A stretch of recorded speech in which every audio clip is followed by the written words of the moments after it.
Good morning, everybody, and welcome to church. You know, when the coronavirus first started and we first kind of closed the doors of our church building, we didn't know how long this was going to last or what it was going to mean. The biggest questions that our staff and our elders tried to answer were, what is God asking us to do? And what would it mean for us to make sure that we are caring for the most vulnerable among us? And that being our top priority, how do we feed and meet the needs of everybody else underneath that consideration? And now here we are, 8 months later.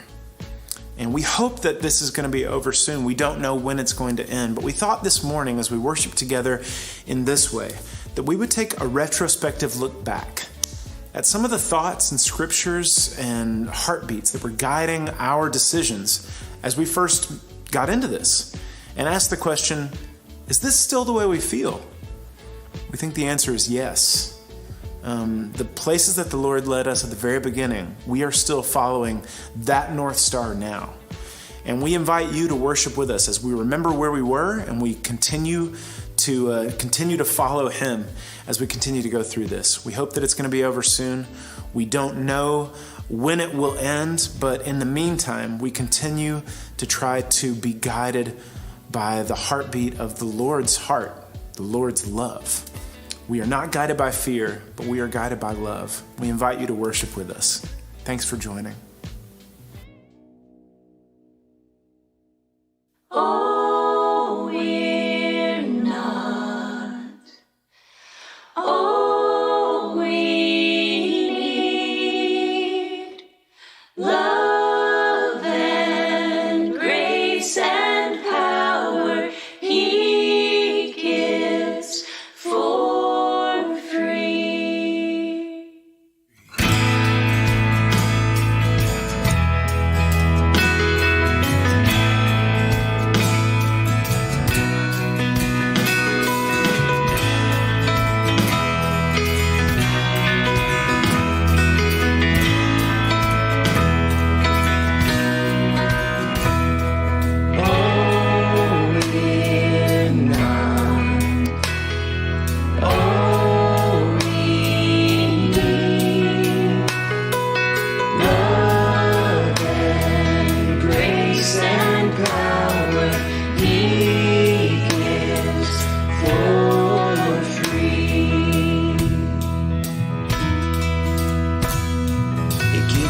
More grace when the burdens grow greater. He sendeth more strength when the labors increase. To added affliction, He addeth His mercy. To multiplied trials, His multiplied peace. His love has no limit, His grace has no measure, His power has no boundary known unto man. For out of His infinite riches in Jesus, He giveth and giveth and giveth again. We have exhausted our store of endurance. When our strength has failed, ere the day is half done. When we reach the end of our hoarded resources, our Father's full giving is only begun. His love has no limit, His grace has no measure, His power has no boundary known unto man. For out of His infinite riches in Jesus, He giveth and giveth and giveth again.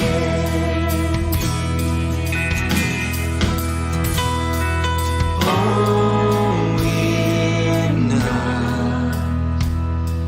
Oh, we need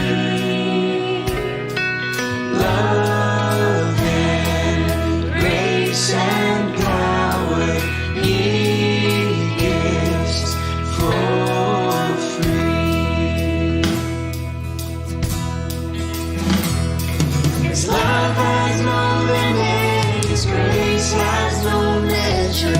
His power has no boundary, no, none to man. For out of His infinite riches in Jesus, He giveth and giveth and giveth again. He giveth and giveth and giveth again.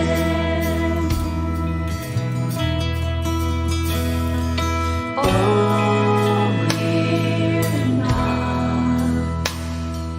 Oh, we need love and grace and power.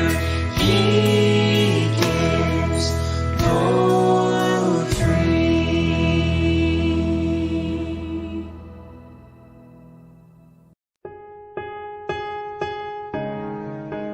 Hi, friends. Hey, I had a thought that I wanted to share with you today, but before I do, I think that all of us are probably looking at a lot more time at home than we were thinking we would a couple of weeks ago. And with that in mind, I wanted to let you know that PBS is showing their Ken Burns documentary about the history of baseball. It's 18 hours long, and I feel like if we can't enjoy baseball right now, at least we could learn something about it. I was talking to somebody who told me they were thinking that they thought baseball is super boring, and I was trying to explain to them that sometimes in baseball, the most exciting moments are right before something happens. In other words, sometimes the most exciting moments are when nothing's happening. And I realized that that statement is a lot more interesting than it came out. But, so there's that. If you're looking for a good book to read while you're at home, I'm about to finish a book called The Sun Does Shine by a man named Anthony Ray Hinton, who spent 30 years in a 5x7 cell on death row in prison for crimes that he didn't commit. And when his lawyer, Brian Stevenson, proved that he did not commit those crimes, he's talked about his time there. He said, they took away my 30s, and they took away my 40s, and they took away my 50s, but they couldn't take away my joy. It's an awesome book. And also on Netflix right now, Tina and I are watching a Canadian sitcom about a Korean family who have a convenience store in Toronto, Canada called Kim's Convenience. It's so cute, so check it out. You know, I was thinking back over this week and how things have changed in just a matter of days.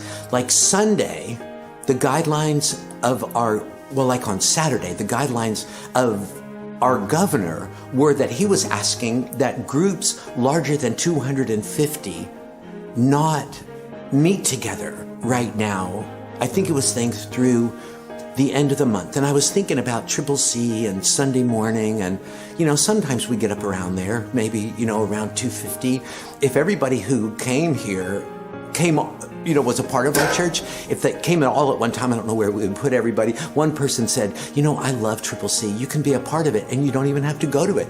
But anyway, what happened on Sunday evening was that the guidelines of the CDC were that they were asking that groups larger than 50 not meet together over the next 8 weeks. And I thought, yikes. And then I woke up on Monday morning with a motto in my brain: 50 is fine. So I was thinking if we could have like maybe multiple worship services during the week and everybody could pick one and we wouldn't get over 30 or 20 or 40, and 50's fine. And then on Monday, the guidelines of the federal government became, they were asking us that we not meet in groups larger than 10 for the next 15 days. And I thought of the motto 10 for 15, but it's not as cool as 50 is fine. But that's where we are. And Jesus said, where 2 or 3 are gathered, I'm in the midst of you. So for right now, I'm going by the guidelines of Jesus. And as long as we're practicing really good social distancing, 2 or 3 is okay. But you know, when I think back on Saturday and Friday and Thursday, and I was reading articles about how churches were trying to decide whether or not they were going to meet together on Sunday, churches across the country. And one of the sentiments that I was reading a lot about was that there were churches and congregations that were saying, we're not afraid of this thing. And we are people of faith and not of fear. And we're not going to allow fear to keep us from worshiping together. And I mean, you know, when it's appropriate, I understand that sentiment totally. I mean, I met believers in Jesus one time in Bosnia, and they worshiped together in the bombed out ground floor of an apartment building. It was Bosnians and Croatians and Serbs who had all come to love Jesus. And they would pack that place 3 times a week to worship together. And the way they got there was they would running, zigzagging through the streets with snipers shooting at them. And they weren't afraid to worship together. I had a friend when we lived in Italy who was Arabic, and he used to write praise songs in Arabic that were used in churches that were meeting together to worship when it was against the law for them to do so. I remember a pastor one time saying that he went to a conference. It was a pastor's conference in a Southeast Asian country. And they were driving to where they were having their conference together in a bus. And all the other pastors were from that country. And they all started talking about what it's like to be arrested for leading a church in a country where it's illegal to worship Jesus.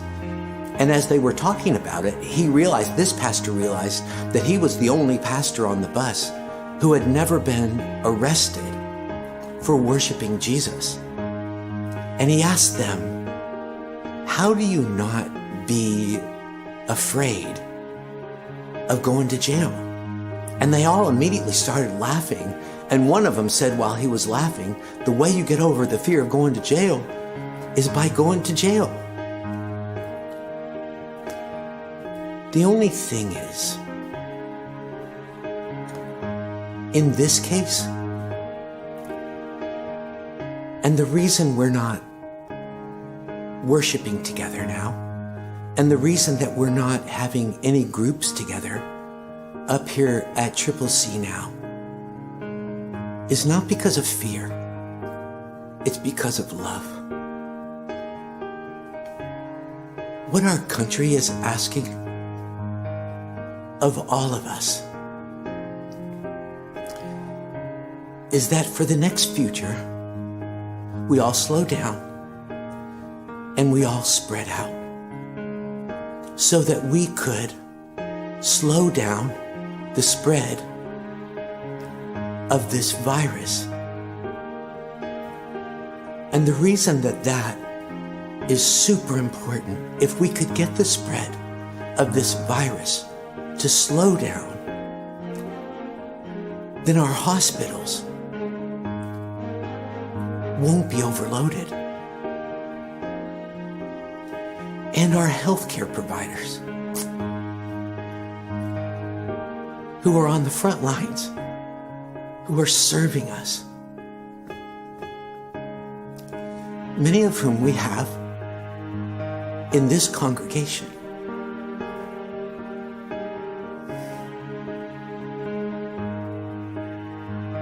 And they're people that we love.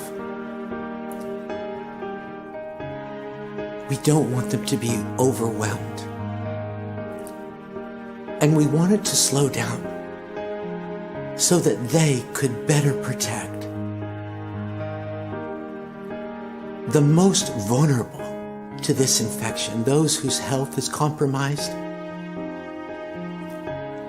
and those who are older, so that we could help protect, I guess, the ones that Jesus would call the weakest of these. This is not about fear. This is about love. There's a place in the book of Romans chapter 12 where Paul said that if you give yourself to God, it's an act of worship. It's a reasonable service of worship. And you think, okay, well, how do I do that?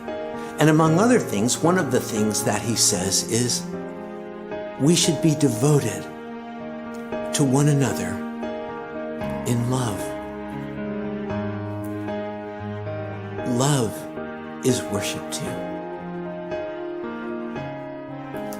Thanks, guys. We'll be back in a day or two to just for another thought, another scripture, and another hope that we can keep each other encouraged during these times. Thanks.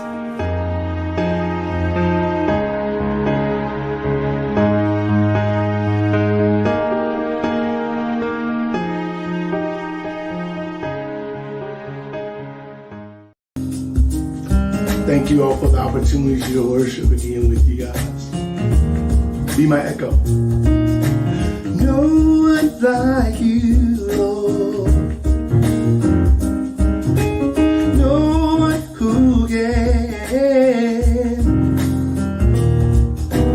love me like you do, Lord. You love me as I am. Be my echo.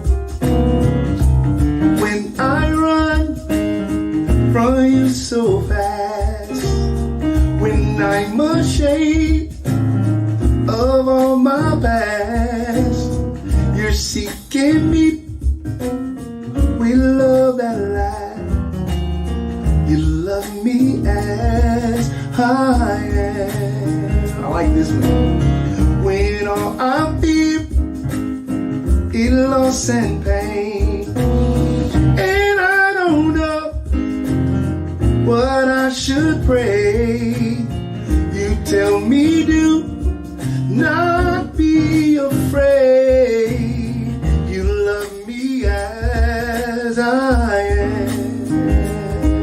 There's no one like you, Lord. No one who can love me like you do, Lord. You love me as I am. Like this verse.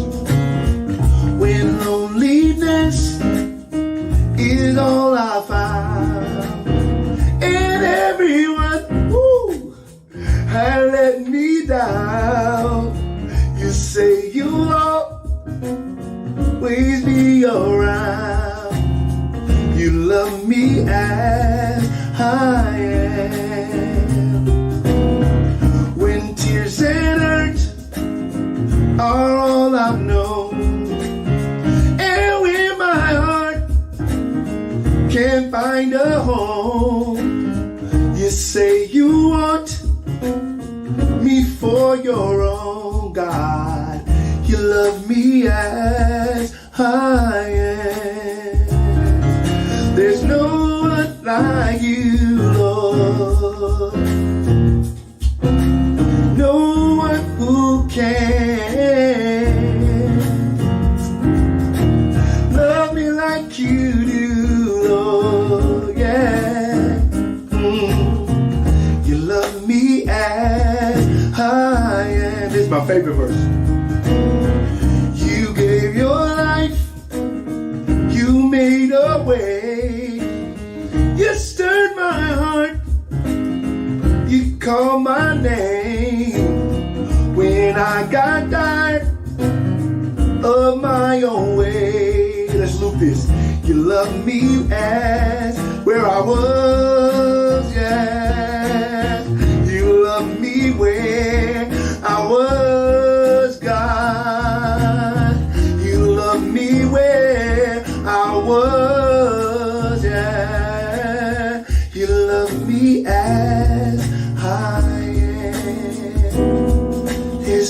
one like you, Lord. No one who can love me like you do. Hey, love me like you do. Oh, love me like you do, God, yeah. You love me as I am. You love me as I am, God. You love me as I am. You love me as I am. I can't stop the beat. Oh, you can fade it out right now.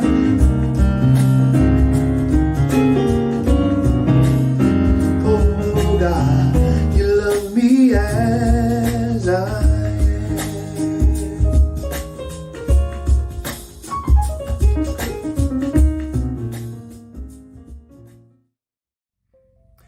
Okay, it's official. In the state of Tennessee, the gym is open. You can go to the gym, which for some people is the best and most exciting news since this whole thing began. Granted, it's a little bit different. You can't, you have to keep the 6-foot bubble. You can't work out without wearing a mask. And like the pool's not open and the showers and stuff aren't even open. You got to do all that stuff at home. But some people are so fired up because that's the thing they've been waiting on, that I can go back to the place where I go to get strong. Of course, some people are just working out at the house, coming up with innovative ways to stay strong. I'm sure you've probably seen pictures and videos like I have of people using like full grocery bags as dumbbells or bench pressing their kids or their mate. I saw one guy who he like set up his iPad on the kitchen counter next to the stove and then poured some water and some vegetable oil on the floor, and then he put his hands on the counter and he just started like walking and then kind of jogging. He made like his own kitchen treadmill, which super innovative. But he's like, I gotta stay strong, I gotta stay in shape. And I was thinking, you know, that for those of us who know and love and walk with Jesus, we have to stay strong too. We have access to the power of God within us. Jesus has come to live in our hearts, and he wants to make us strong like he is strong. In fact, there is a place in Colossians chapter 1 where the Apostle Paul is praying for those people at Colossae, and he says, for this reason, since we heard about you, we have not stopped praying for you. I continually ask that God would give you a knowledge of his will and all spiritual wisdom and understanding so that you can live a life worthy of the Lord, pleasing him in every way, bearing fruit in every good work, and growing in the knowledge of God. And then he says this thing. He says, being strengthened with all power according to his glorious might, so that you may have great... And if you don't know what comes after that, you're like, what is it? Like if I was going to be strengthened with all power according to God's glorious might, what would I be strong in? What would I have great power for? What would all of God's power look like in a life? I was thinking about this, and just like if you didn't know what came next, we'd probably dream as big as possible. You know, I was thinking about that place in Psalm 121 that says, he who watches over you will neither slumber nor sleep. Like God doesn't need to sleep. In John chapter 9, Jesus said, my Father is always at work. He doesn't ever sleep, and he's just always at work with this energy to save the world. And maybe if I get filled up with all of God's power, that's what I'm going to be like. Like I don't even need to stop or rest or sleep. I can just go and just keep on doing that kingdom work along with the Father. But I don't think that's it, because sleep is a gift, and sleep is holy. And stopping and letting God do the work and remembering that he's the one that does this and not me, those are all really, really good things. So I don't think that's it. And there's another psalm, Psalm 103, where it talks about how God heals all of our diseases. And he has the power to heal. He has the power to bring the dead back to life. And what if the power of God, strengthened with all power according to his glorious might, meant that I could do that too? There would be no greater time to be able to do something like that than right now, in the middle of what we're facing. And I believe that God can heal anything. He can bring the dead back to life. And I believe that he does. But he doesn't always. He doesn't tell us why. We don't know those deep mysteries. And I don't really know if that's what it means to be strengthened with all power according to his glorious might. It's not what Paul means in this prayer. What he says, it seems smaller than that. He says, being strengthened with all power according to his glorious might, so that you might have great endurance and patience. And you're like, that's it? Endurance and patience? That's what the power of God, like flowing through my life, is going to equal? Endurance and patience? I thought it was going to be huge. I thought it was going to be some big, powerful, spiritual superpower. But actually, endurance and patience are maybe the biggest little things there are. And for a time that we're living like right now, where people are like sheltering in place and stuck in their homes together and spending more time with the same people than they ever have in their life, maybe, there might not be anything bigger than endurance and patience. That we know how to put up with each other. We know how to be patient with each other. There's actually another place in the New Testament where Paul says that that's the stuff, the little stuff, the big little stuff, that love is made up of. He says that love is patient. He says love bears all things. Endurance and patience are what love is. And love is not a small thing. Love is the biggest thing there is. What if, during this time, in a time like no other, we could become stronger and stronger in endurance, in putting up with things, in being patient with each other? What if our love grew according to his glorious might? They seem like little things, but they're huge right now. And when I come to think of it, the endurance and patience of Jesus, that might be my favorite times that Jesus flexed the muscles of the power of God. Hebrews chapter 12 says that for the joy set before him, he endured the cross. The endurance of Jesus is what paid for me and for you.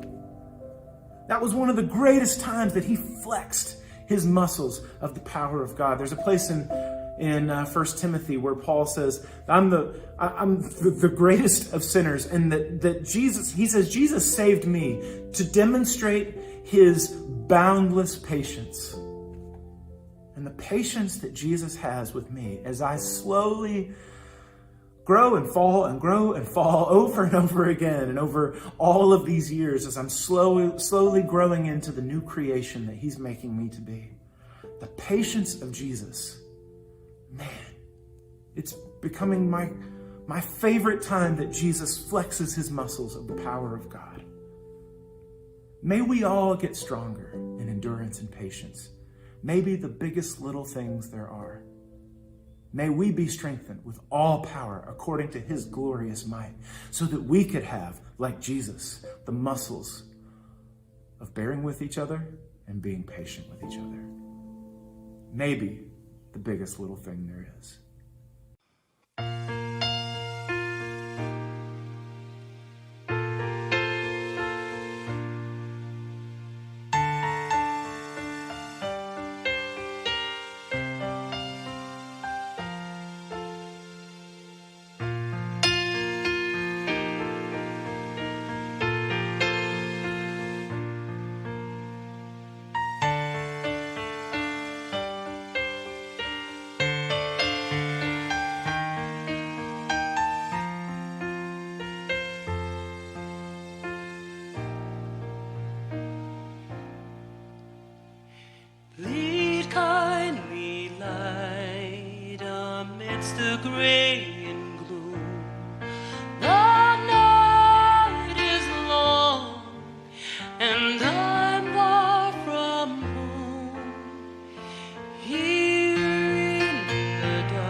when I was afraid. Your feet beside my own on the way. Each stumbling step where other men have trod. Shortens the road, leaning home to my God.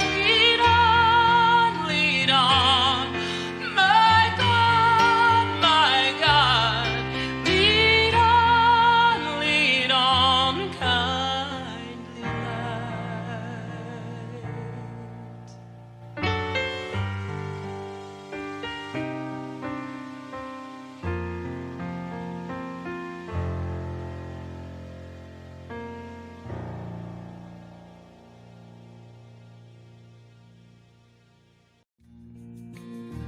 Hey friends, so we at Triple C decided that in these troubling days, we just wanted to go on here and on our website and maybe in 3 to 7 minutes, share with you a thought or maybe a scripture that you can tuck away in your heart to just kind of top off your hope. And maybe we'll do this like every other day or maybe every day. You know, just to kind of help keep us all going. You know, I was trying to look at the bright side of things today, and one thing I did notice is that with social distancing, I don't think people are tailgating me as much as they used to. But I wanted to share with you guys something that for me, I think it was in the last year, it felt like the greatest secret I've learned in a long time about anxiety. So my MO has always kind of been, being a person who kind of gets wound up when things start winding up, has always been to, in any situation, try to imagine the worst that could possibly happen. Like what, in this situation, what is the worst that could happen? Or the worst series of things that could possibly happen? And try to imagine that and take myself there. Like, so where, okay, now this is the worst. I don't really do this, but one thing that people tell me that will help you with that is watching too much news, like watching cable news all the time, because, you know, apparently they're always saying, you know, this just in, or breaking overnight, and, you know, pay attention to this, and that can get you stirred up too. So once I get there to like having imagined like the worst possible scenario, then I try to trust my way out of that, like pull myself out of that with a scripture or something. And in my thinking, I imagine if you could trust God out of the worst possible scenario, your faith must be strong. I came to realize that that is a terrible idea. I was reading the Gospel of Mark last year, and I got to chapter 4, and it's a place where Jesus told stories about a farmer who was throwing seed in various kind of soils, and the seed grew depending on the condition of the soil. Like most of the time it didn't grow well. Like there was one soil that was too hard because people had stepped on it. There was another soil that had a lot of rocks in it and it didn't grow well. But the third kind of soil was, he threw the seed into the soil, but it didn't grow well because there were weeds growing in it. And when you try to grow seeds in soil that's also growing weeds, the weeds choke the seed. What in the story, like seed represented faith. Like I'm trying to grow my faith. I really need to do it now in these days. And the weeds represented, among other things, worries. And what Jesus said, and what I finally understood, is that when you try to grow trust and anxiety in the same heart, worry chokes your faith. And so what you need to do with weeds is you need to pull them.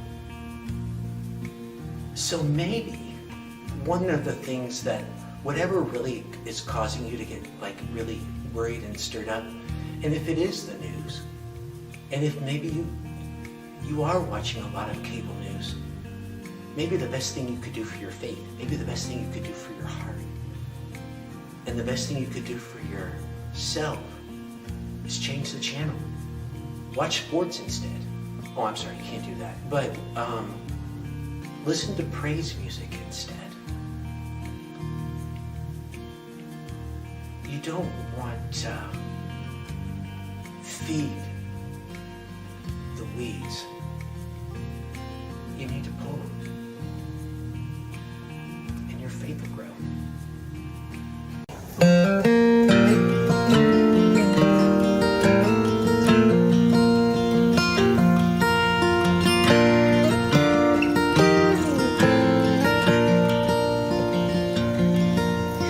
I am not alone. You are here with me, even when I feel afraid. I don't have to be.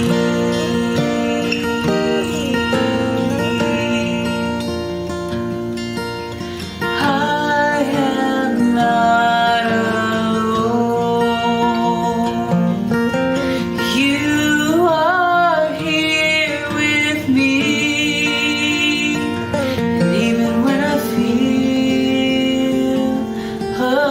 afraid, I don't have to be.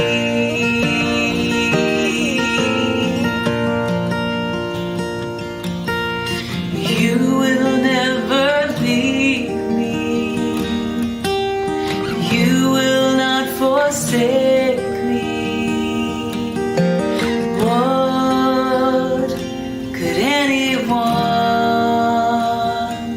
do to me?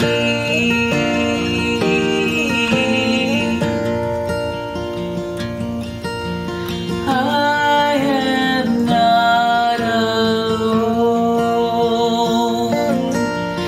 You are here with me, and even when I feel afraid, I don't have to be.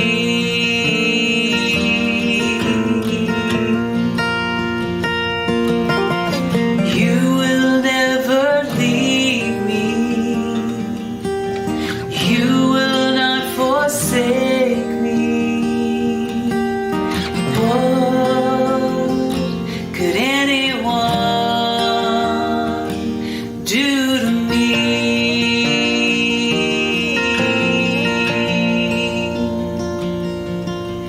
I am not alone.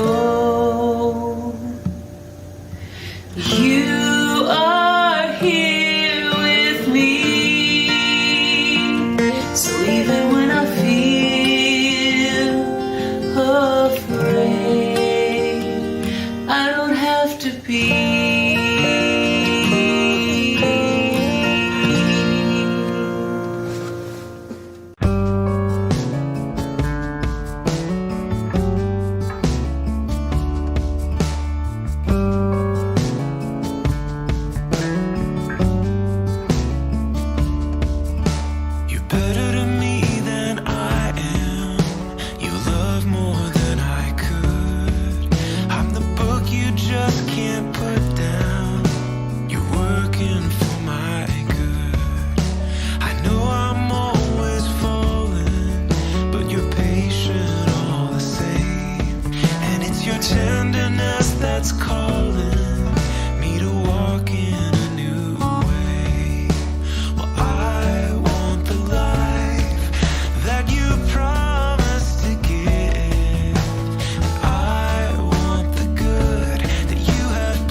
that you promised.